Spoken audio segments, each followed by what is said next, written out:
किसान सड़क पर सरकार के खिलाफ चिल्ला रहा था, लाठी खा रहा था, लेकिन इस देश के मीडिया को शर्म नहीं आई कि अन्नदाता के दर्द को भी जगह दे दे। वैसे सच ये है कि हमारे आपके पैसों से चलने वाली सरकार और सरकार के लिए काम करने वाला इस देश का मीडिया किसान विरोधी पहले दिन से रहा है, लेकिन देश का किसान मीडिया विरोधी कभी नहीं रहा। उसको अपना दर्द टीवी मीडिया में दिखाई दे या ना दे, फिर भी वो देश के मीडिया का वो सच देख ही लेता है जिसकी तस्वीर मीडिया दिखाता है। वो चाहे रिया सुशांत का मामला हो, या फिर हिंदू मुसलमान हो, या फिर देश के गद्दारों की बात हो, या फिर लव जिहाद की। यही तो आप भी देख रहे थे। तो फिर अब किसान को मीडिया से शिकायत क्यों है? जब लाठियां आपके बदन पर पड़ रही थीं, तो उस दर्द को मीडिया ने क्यों नहीं दिखाया? उसकी शिकायत नहीं होनी चाहिए। सुना है कि रिया और सुशांत पर मसालेदार खबर आप सबको भी मजा दे रही थी, क्योंकि मीडिया हर दिन बता रहा था कि रिया आज नहीं तो कल गिरफ्तार हो ही जाएगी।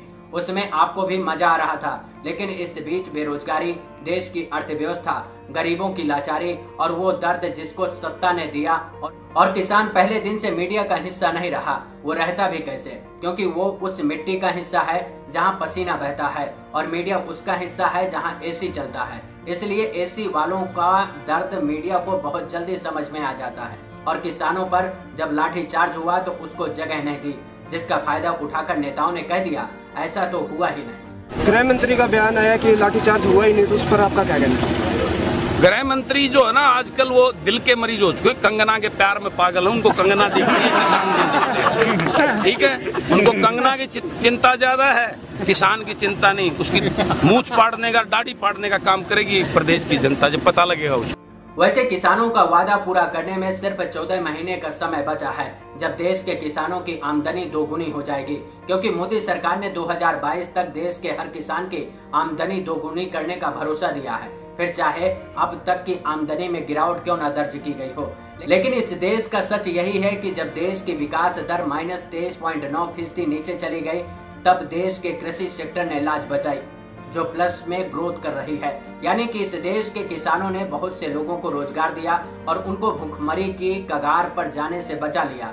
इस बीच बिना संसद में चर्चा के सरकार किसानों से जुड़े 3 अध्यादेश लेकर आ गई, और दावा किया गया कि इससे किसानों को मालामाल होने का रास्ता साफ हो जाएगा। यानी कि 6 साल बाद सरकार को एक ज्ञान मिला, ये पता चला कि किसानों को इन 3 बिलों से फायदा होगा, और फिर बिना संसद में चर्चा कराए अध्यादेश के जरिए किसानों पर थोप दिया गया, जिसका विरोध पहले दिन से हो रहा है। इसको जवाब देना पड़ेगा। आने वाला वक्त इनके कपड़े उतारेगी, इनके सबके नुमाइंदों के भी भारतीय जनता पार्टी के पीपली रैली के लिए आए थे, और उसके लिए हम अपने हक की लड़ाई लड़ने के लिए, और आज हमारे को गिरफ्तार किया जा रहा है।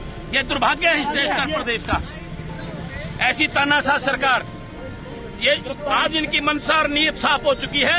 ये किसान विरोधी, किसान को मारने वाली सरकार है, लेकिन हम इसको किसान को मरने नहीं देंगे। अगर सब कुछ अच्छा है तो फिर किसान क्यों विरोध प्रदर्शन कर रहे हैं? अगर सरकार की नीतियों और कानूनों में किसी तरह का कोई विरोधाभास नहीं है, तो फिर टकराव की स्थिति में क्यों आ गई? सरकार किसानों को समझाने में नाकाम क्यों हो गई? क्या सरकार जानती थी कि किसान इन बिलों का समर्थन नहीं करेंगे? इसलिए सरकार सबसे पहले अध्यादेश लाकर कानूनों को थोपने का काम किया, और अब उसे कानून बना रही है। लेकिन सवाल ये है कि अगर सरकार किसी भी तरह की साजिश में शामिल नहीं है, तो फिर किसान आपके साथ खड़े क्यों नहीं होना चाहते? किसानों को क्यों लगता है कि सरकार इन कानूनों के जरिए गुलाम बनाना चाहती है? वैसे सरकार का मानना है कि कृषि उपज व्यापार, वाणिज्य संवर्धन और सुविधा अध्यादेश से एक देश एक कृषि बाजार को बढ़ावा मिलेगा, और किसानों को फ्री व्यापार की सुविधा मिलेगी, इलेक्ट्रॉनिक ट्रेडिंग को बढ़ावा मिलेगा, ऑनलाइन खरीद फरोख्त होगी। लेकिन इससे मंडी एक्ट केवल मंडी तक सीमित कर दिया गया।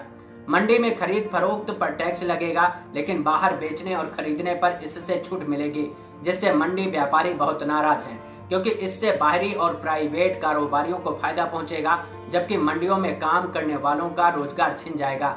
इस डर से इस बिल का विरोध हो रहा है, क्योंकि मंडी समिति में बहुत से लोगों को रोजगार मिला है। दूसरा कानून है मूल्य आश्वासन और कृषि सेवाओं पर किसान सशक्तिकरण और संरक्षण समझौता।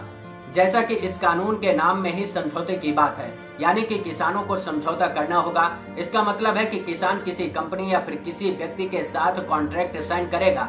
ये कुछ उसी तरह की बात है जैसे बड़े किसान छोटे किसानों की जमीनों को गिरवी रख लेते हैं और उसकी उपज का फायदा खुद लेते हैं। सरकार का मानना है कि इससे बाजार की अनिश्चितता का जोखिम किसानों पर नहीं रहेगा। लेकिन सरकार ने ये नहीं बताया कि एग्रीमेंट साइन करते ही किसान एक बंधुआ मजदूर बन जाएगा, यानी कि किसान अपने ही खेत का मालिक होने के बावजूद जैसा कॉन्ट्रैक्टर चाहता है वैसा करके देना होगा। बिचौलियों की भूमिका खत्म होगी, ऐसा दावा है, और किसानों को अपनी फसल का बेहतर मूल्य मिलेगा। ये कहने भर से कैसे हो जाएगा? क्योंकि कोई कंपनी तो किसानों के घर घर नहीं जाएगी कि आपकी जमीन है और हमारी कंपनी आपके साथ कॉन्ट्रैक्ट साइन करना चाहती है, उस पर एग्रीमेंट कर लीजिए। तब इसका एक ही रास्ता बचेगा, कंपनी बाजार में अपना ऑफिस खोलेगी और फिर बिचौलिए किसानों के घर जाकर एग्रीमेंट साइन कराएंगे और दोनों तरफ से मुनाफा कमाएंगे। इस एग्रीमेंट की समय सीमा तो बताई गई है, लेकिन न्यूनतम समर्थन मूल्य का जिक्र नहीं किया गया। और अब सरकार कह रही है कि न्यूनतम समर्थन मूल्य को हटाया नहीं गया, तो फिर सवाल यही है कि न्यूनतम समर्थन मूल्य देने का क्लॉज जोड़ने में दिक्कत क्या है? अब तीसरे कानून को भी समझ लीजिए। इसका नाम है आवश्यक वस्तु संशोधन, यानी कि इस कानून के मुताबिक अनाज, दलहन, खाद्य तेल, आलू और प्याज को अनिवार्य वस्तुओं की सूची से हटा दिया गया। मतलब यह है कि इनका भंडारण व्यापारी या फिर कोई कंपनी अपने क्षमता के हिसाब से कर सकती है, यानी कि काला बाजारी को बढ़ावा दे सकती है। कोल्ड स्टोरेज बनेंगे तो किसानों की तरह व्यापारियों या फिर कंपनियों को खराब होने का डर नहीं होगा। इसका मतलब ये है कि बाजार भाव अपने हिसाब से जब होगा तब बाजार में सामान की सप्लाई की जाएगी, यानी कि मुनाफाखोरी को जमकर बढ़ावा मिलेगा। और इसका शिकार किसान के साथ सबसे ज्यादा उपभोक्ता यानी कि हम और आप जैसे लोग होंगे, क्योंकि किसान कॉन्ट्रैक्ट कर कंपनी को अपनी जमीन दे चुका है और वो पूरी तरह से मार्केट पर निर्भर हो जाएगा। तब किसान को ना आलू मिलेगा, ना प्याज मिलेगा, ना खाद्य तेल मिलेगा। ये सभी चीजें उसे बाजार भाव से खरीदनी होगी। वैसे ये कानून अमेरिका और यूरोप में 60-70 सालों से लागू है, लेकिन वहाँ किसानों को सब्सिडी ना मिले तो किसान खेती नहीं कर सकता। ऐसे में सवाल सबसे बड़ा यही है कि भारत में किसानों को कैसे इन कानूनों से फायदा होगा। ऐसी कौन सी कंपनी है जो भारत के किसानों को लाभ देगी और अपना फायदा नहीं देखेगी? जिन कानूनों के दम पर सरकार दावा कर रही है कि किसानों को फायदा होगा, वैसा बिहार में चल रहा है। यानी कि 2006 में बिहार सरकार ने एपीएमसी एक्ट को हटा दिया और दावा किया कि ओपन मार्केट में किसानों को ज्यादा दाम मिलेंगे। लेकिन 14 साल की स्थिति बताती है कि इससे बिहार का किसान बर्बाद हो गया। अगर बिहार सरकार एपीएमसी मंडियों को बढ़ावा देती और एमएसपी पर खरीद करती तो शायद बिहार के किसानों को पंजाब और हरियाणा में अपने अनाज का एमएसपी पाने के लिए लंबी दूरी तय नहीं करनी पड़ती और बिहार के किसानों की स्थिति भी पंजाब और हरियाणा के किसानों जैसी अच्छी होती। यही कारण है कि सरकार के तीनों कानूनों का विरोध सबसे ज्यादा पंजाब, हरियाणा, राजस्थान, छत्तीसगढ़ और उत्तर प्रदेश जैसे राज्यों में सुनाई दे रहा है।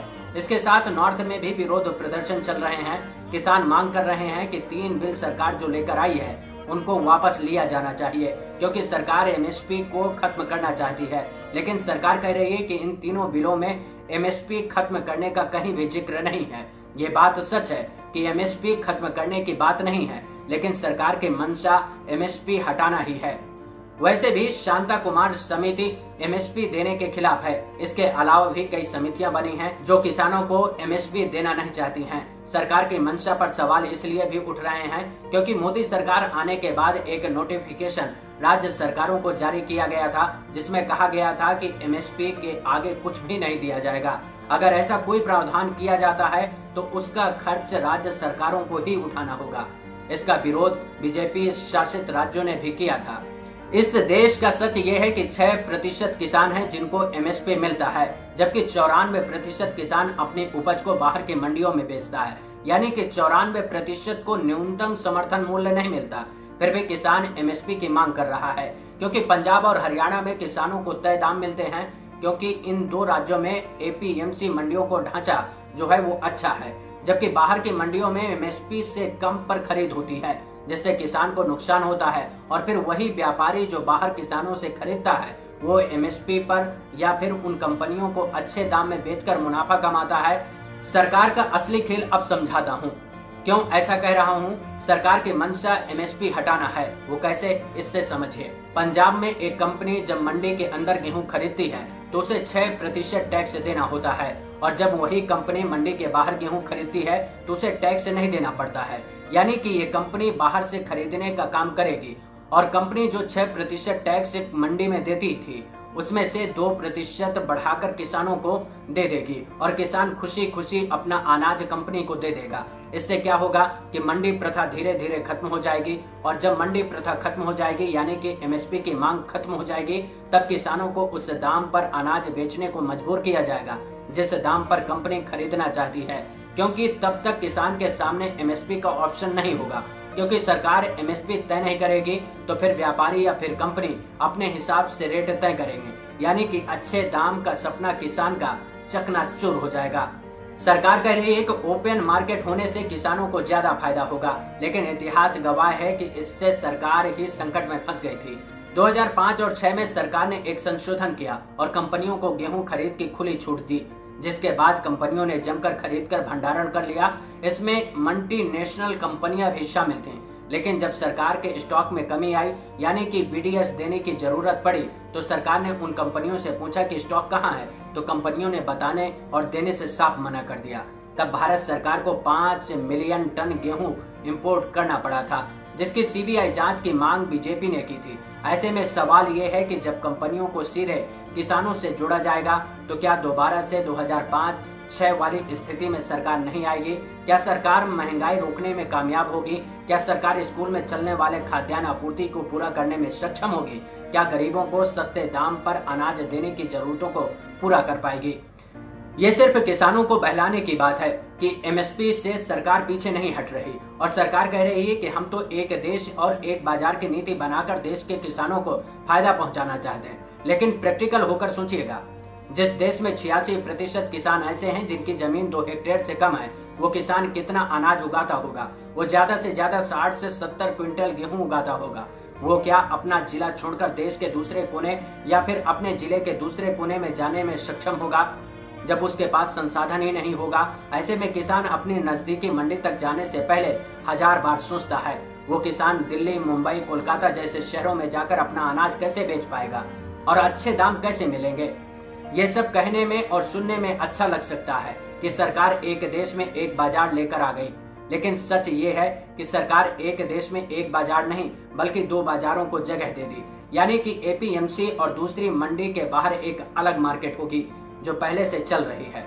वैसे सरकार ने एपीएमसी मंडियों को खत्म करने के लिए 6% टैक्स लगा रही है, जबकि बाहर से खरीद करने पर 6% टैक्स नहीं लगेगा। आपको इस देश का सच तो पता है कि अगर टैक्स देना मजबूरी ना हो तो कोई कंपनी और कोई व्यापारी और कोई व्यक्ति टैक्स नहीं देना चाहता। ऐसे में एपीएमसी मंडियों को खत्म करने का प्लान सरकार ने 6% टैक्स लगाकर और मंडी से बाहर खरीद करने पर 6% छूट देने का फॉर्मूला अपनाया, यानी कि बाहरी व्यापारियों को छूट देकर सरकार अपनी नीति से पीछे हट रही है और दावा कर रही है कि एपीएमसी मंडियों को खत्म नहीं किया जाएगा, एमएसपी सिस्टम लागू रहेगा। लेकिन विवाद सिर्फ इस बात को लेकर है कि किसान चाहता है कि पूरे देश में एमएसपी लागू हो, तो फिर सरकार को एक और संशोधन करना चाहिए ताकि किसानों को एमएसपी वाली मांग पूरी हो जाए। इससे किसान भी खुश, व्यापारी भी खुश, कंपनी भी खुश और सरकार से विवाद भी खत्म, जिसको सरकार करना नहीं चाहती, क्योंकि सरकार व्यापारी और उन कंपनियों को एक ढांचे में बांधना नहीं चाहती है और वो कंपनियां भी ऐसी कोई नीति के तहत खुद को लाना नहीं चाहती हैं जिसकी मांग किसान कर रहा है। इस वीडियो में इतना ही, लेकिन इस वीडियो को लाइक करना, चैनल को सब्सक्राइब करना मत भूलिएगा। इस पर अपने विचार शेयर करेंगे तो हमको भी अच्छा लगेगा। इसके साथ ही मैं अपने सभी वीडियो टेलीग्राम में डालता रहता हूँ, उसकी मदद से आप मुझसे जुड़ सकते हैं। नमस्कार।